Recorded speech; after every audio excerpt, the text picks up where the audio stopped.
Hello दोस्तों, अभी हम पेशेंट को डालने जा रहे हैं आईवी कैनुला एक्सटर्नल जुगुलार वेन में। अभी देखो हमने ये प्रिक कर दिया है। पेशेंट है सीएलडी की, इसलिए इतनी येलो दिख रही है। 20 ईयर की है।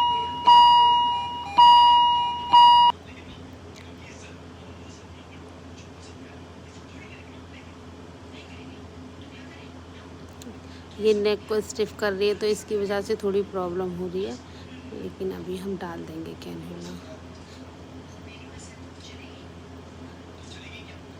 सीवीपी डाल नहीं सकते इसको, अभी इसका पिटेनर ड्रेन जा रहा है, तो इसलिए हमने इसको एक्सटर्नल जुगुलार कैनुला ही डाला है। Thank you watching my video.